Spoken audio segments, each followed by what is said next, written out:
What's up, everybody, and welcome back to another episode of CMA Podcast.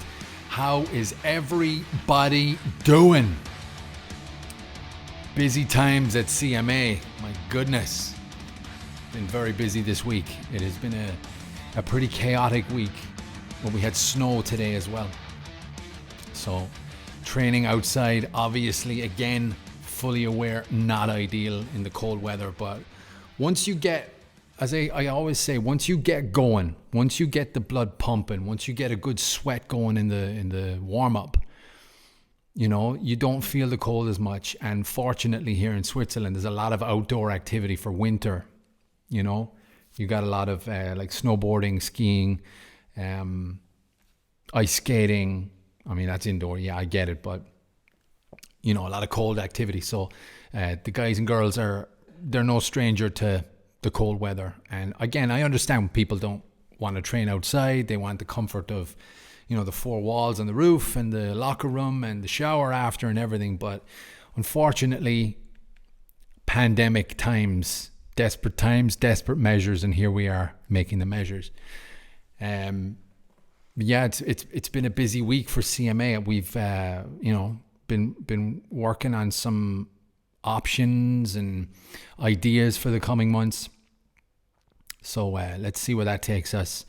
There's a lot to be said for those Instagram clips. You know, those billionaires with their stripy pinstripe suits, talking about waking up early in the morning and focusing on your goals and betting on yourself and investing in yourself. A lot of that is very abstract, you know, and you don't really start to understand it until you're in it yourself. And I'm kind of like, all right, we can't really do much now. We don't know what the future holds for restrictions and everything with government control and all that. But, you know, I'm getting up early in the morning. I'm working on goals for the gym and the podcast and stuff like that. I'm starting to understand what, you know, when they say don't spend your time sitting on the couch watching a stupid series like Game of Thrones or something, when you can be really working on something that you're passionate about for you, and it could end up making you money and happiness and all the things that come with that. But yeah, it's been a great week. I've been DMing. I've been to Yemen. No, I've been DMing. A couple of cool guests coming up over the next week. So that should be fun. Currently negotiating with two property owners, landlords, real estate agents, whatever the case may be. Trying to come to terms for when we can open and for when it all makes sense to sign a lease and to have protection in case the government come in and say, you got to close your doors again. Because, you know, we got to err on the side of caution. But it's interesting times. It's fun. That's the key for me. I'm really enjoying the stress of it. It's not a stress that's causing sleepless nights. It's a stress of me doing my bit, my hard work. And that's the key. And I love setting up and talking on the podcast and having guests and all that kind of stuff. But yeah, it's been a crazy week. And hopefully we'll see the fruits of that labor soon. Today, guys, I want to talk about something that is something very true and dear to my heart. It is, I guess, in some ways controversial, in some ways not, but I'll be as open and honest as I possibly can here when it comes to the topic. The topic today is self-defense. Learning self-defense, why I believe it should be compulsory, why it should be taught in schools, in high school, physical education, self-defense. Everyone tries to bury their head in the sand. I guess in school you can't really tell a lot of kids, hey, you could be attacked on the streets. It's not really something that a parent wants their kid to hear in school. Controversial, yes, but let's be realistic. There are scumbags everywhere, and sometimes bad things happen. Now, I'm not a politician. I'm not going to tell you the solutions, but I'm going to give you an option. I'm going to give you a couple of options, actually. 4 years ago, 4.5 years ago now, I became a dad for the first time to a little girl. And 2 years after that, that little girl became a big sister to another girl. So I got 2 girls. So obviously this type of stuff has been on my mind since day one of that. I dread the fact that when they're 16 and 17 going out with their friends and, hair and makeup and boys and things like that, that when they start going out and I have to sit at home wondering what time they're going to be back, if they're late, if they're not late, if they're going somewhere dodgy that I don't like. I see myself already turning into Liam Neeson from Taken, and I make jokes about it now, but in about 12, 13 years, that's going to be my reality at the end of the day. And I want to make sure that my 2 girls are safe, or as safe as they possibly can without being super overprotective. You know what I mean? And this goes for everybody, not just teenage girls. This goes for everybody. My coach always said, nothing ever good happens in a food joint at 3 o'clock in the morning. Just have food at home. Go from the club. If you're drunk, resist and just get home, because it doesn't matter who you are, how big you are, how much fight training you've got, who's with you. If you go looking for trouble, trouble will find you. And I always was fearful of food joints at 3 o'clock in the morning. And when I hear stories of people walking alone in town at 4 o'clock in the morning and things happening, I get incredibly confused, because I believe I'm a trained fighter and I would never walk alone in a city on my own, like at 4 o'clock in the morning. It's too dangerous, no matter who you are. It's scary. Like, I hate going out somewhere if I'm on my own or with a couple of friends. Like, for example, Zurich. I don't know Zurich. I don't know where I need to not go in Zurich. And when I went out there for concerts and things like that, I was incredibly scared leaving the last place we were drinking to either get food, get a train, get a taxi, or whatever the case may be. So I think it also needs to be drilled into people that, hey, there's things you shouldn't do. There's places you shouldn't go. You shouldn't do things on your own at that hour of the morning in a strange place or somewhere where you think you know. You could be in the safest place and some guy with a screw loose could be around and you don't know what's going to happen. So it is a pretty controversial topic, yes, but it's certainly one that I'm happy to talk about and address. But let's look at some examples. I always say to the guys at boxing, you're going to learn some techniques here, guys. I don't want you going out and beating people up on the street. Like that's self-explanatory. But for self-defense training, you don't want to be the one to throw the first punch. There's a legal aspect if there's like a lawsuit or whatever the case may be. But you have the right to defend yourself in a circumstance where someone is threatening your person. Someone is threatening your life. Someone grabs you by the neck, whether you're a guy or a girl. What's the instinct? The natural instinct is to get your hand and pull that one off, right? Pull the hand off the neck. I realize anyone listening on Spotify and iTunes now, rate and review.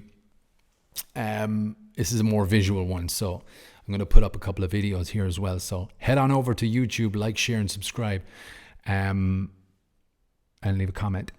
But the natural instinct, if someone's got your neck here, your throat, is to get that hand off, right? Wrong. There's a couple of things you can do. Watch this.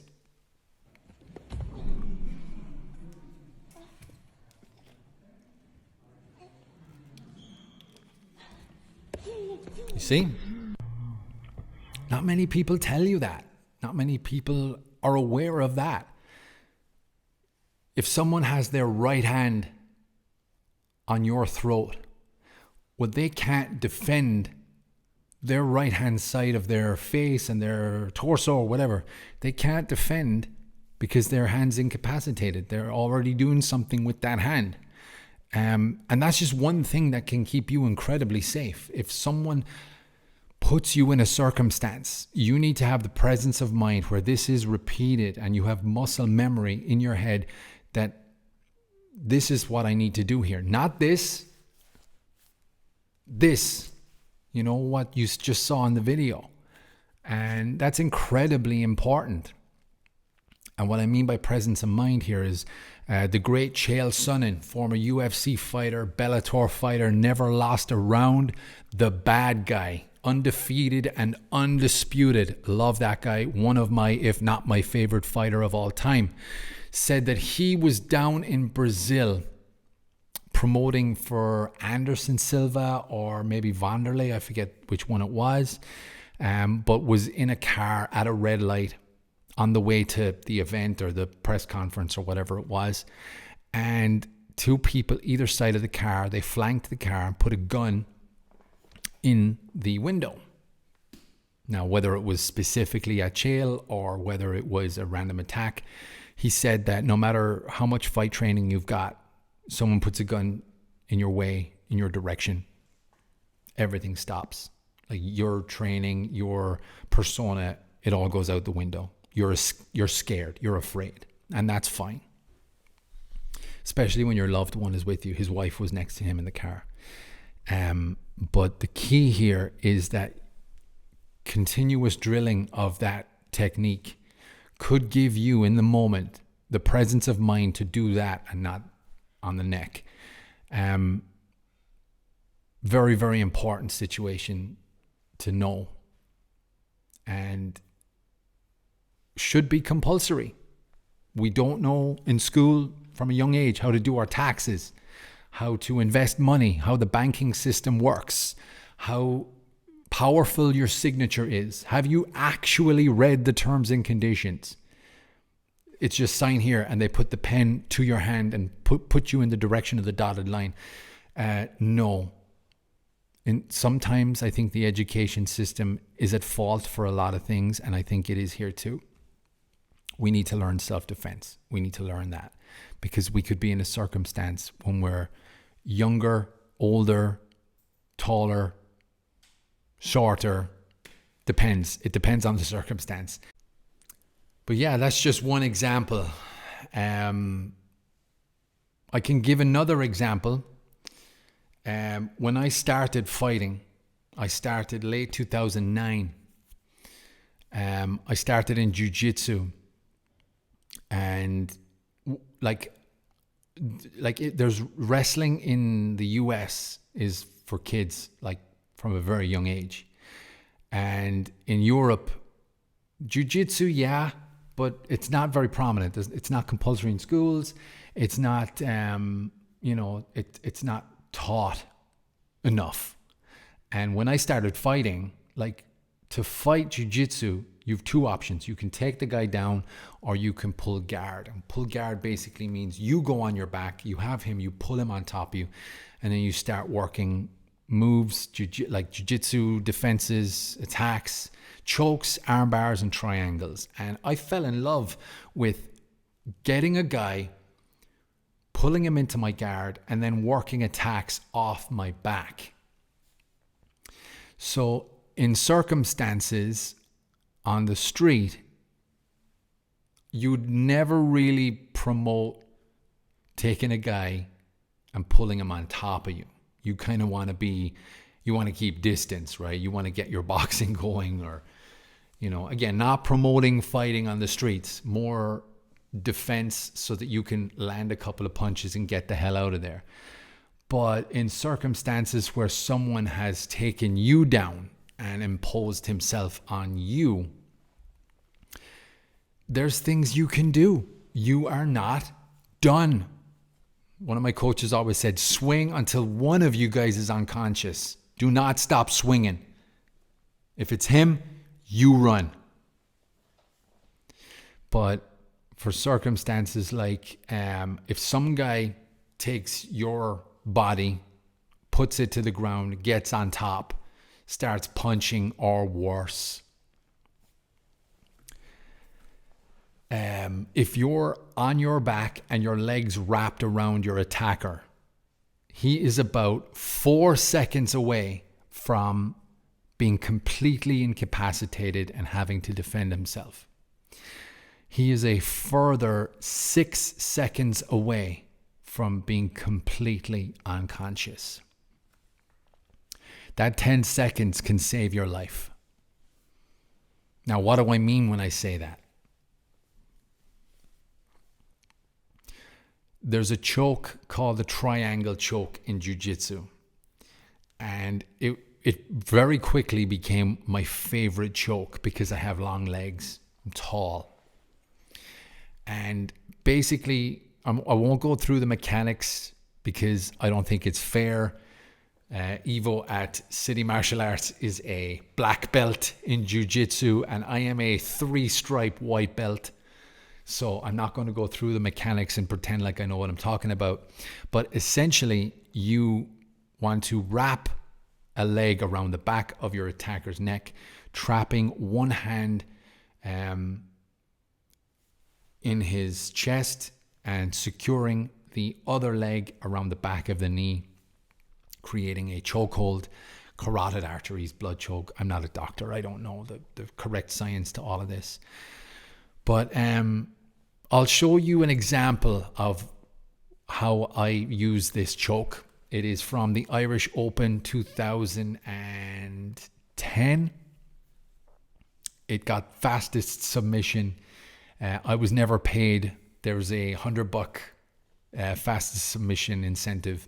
And if you see in the comment section of that video, find it on YouTube, you'll see why I wasn't paid.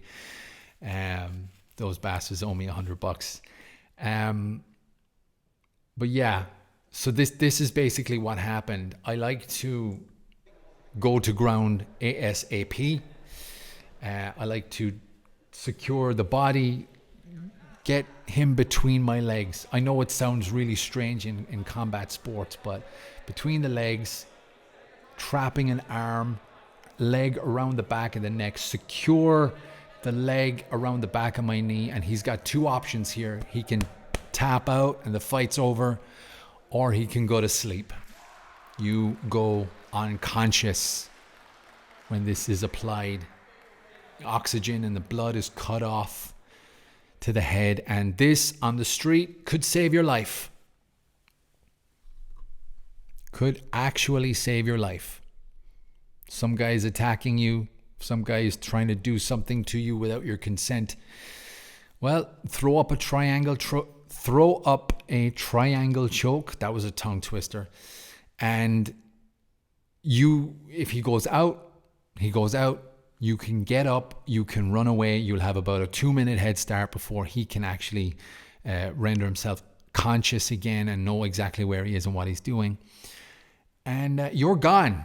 You're safe. You're running away. You're on the phone to the cops. You're telling your parents where you are. You're in a taxi. You're on a bus. You're at the train station. You're calling a cop. You're getting your story straight so that if you know this person, that person's going to be in jail. You will have, obviously, the trauma and PTSD of this situation that just may have happened, but you will live to tell the tale. And it is a very, very effective move. It was my favorite move in jiu-jitsu when I started. Again, long legs was an advantage. A wonderful technique that could save lives. There are other techniques. Self-defense classes will teach you the jab and cross, like we call it the 1-2. Like if you think a circumstance is getting heated and you just don't want anyone pulling their phones out and having a video evidence copy of what just happened, or if some guy is in your face, you want to throw the 1-2 and get the hell out of there. Never stick around. There's no shame in running. I've ran myself. I'll give an example in as little detail as possible to not incriminate myself, but some guy a few years ago, tried to, in a city in Switzerland, tried to take my laptop. Him and his accomplice. You know, I had my suit on. I had my hair grown out a little bit. I didn't look too intimidating. That's why I like to shave my head at all times when I go out. But yeah, I mean, straight right, left hook. And I walked home with my laptop. You know, I don't know their intentions. Would it have stopped at the laptop? Would it have gone to my wallet? Did they have a weapon? I don't know. I'm not trying to play victim or talk about a near-death experience, but you just don't know someone's intentions on the streets. Could have been just a laptop. I don't know. One of my, I used to work security at a club, and one of the colleagues of mine basically said, when you're in a circumstance like working a front door of a club, and, you know, it's a dangerous job, delegate one of your pockets to salt, only salt. And remember that don't put your hands in there and touch your face for that reason. I used to have my bouncer jacket, and one of the pockets was salt coated, so that if anything happened, I just stick my hand in there. I could either flick the salt into my attacker's eyes, or if my attacker had imposed himself on me, you just need to get one of those grains of salt in their eye, and they're screaming like a little child because of the pain salt has, the effect in your eye. Little techniques like that. Obviously, mace, spray cans, well, like pepper spray, things like that. Also very effective tools. But if you don't have that stuff with you, you need to have backup. And that backup is in your brain, your knowledge of how to use your body. But that's what I'll say to you guys. Anyone listening to me now who has kids or who knows people who've had experiences on the streets, and who doesn't know self-defense, I would encourage everybody to take 6 months of a self-defense class. As I said, I learned that triangle choke move. I think I was competing within 6 months of that fight that you just saw. That's how quickly you can learn this thing. You're just using your body to your advantage. And I think that's very, very important. I think it's not the solution. It doesn't solve problems, but it certainly is an option to have a problem solved. So that's my advice to everybody listening today. Whether it's you or someone you know or your child or whatever, go learn self-defense. Go learn it. You might need it. If you never need it, fantastic. Go you. Delighted for you. I don't know where I'd be if I didn't learn the basics in combat sports or fight, basic self-defense moves, things like that. I know people who have survived attacks on the streets with the fight training that they experienced in the gym. It wasn't even self-defense. It was just standard fight training. So that's what I would say to you guys. If you've taken anything away from this, please let me know in the comments. If you do not want to have a public comment, I understand it's a pretty charged topic. Send me a private message and say, give me your experience. Tell me I'm wrong. Tell me I'm right. I don't know. But if you've got something to say, I'm happy to listen. I like feedback. So I'm very open and happy to listen to you guys. I'm starting to ramble, so I'll try and wrap it up. Thanks very much for listening, guys. Again, on YouTube, please like, subscribe, hit me with a comment, as I said. If you think that someone could benefit from my voice, share it. Apple Podcast and Spotify. I like seeing where my listeners are coming from. The not algorithm, analytics are pretty intense. I got people listening from all over the world, countries I don't even know these people. So this is hugely inspiring. So again, If it's, you can't leave a comment on those ones. So follow us on social media. Our gym page is at City Martial Arts, and we have a Facebook too, City Martial Arts Lucerne. I have nothing else to say, guys. I look forward to my guests over the next couple of weeks. Some funny ones coming up. Yeah, guys, that's it from me. Thanks very much for listening. Take care. Rock and roll.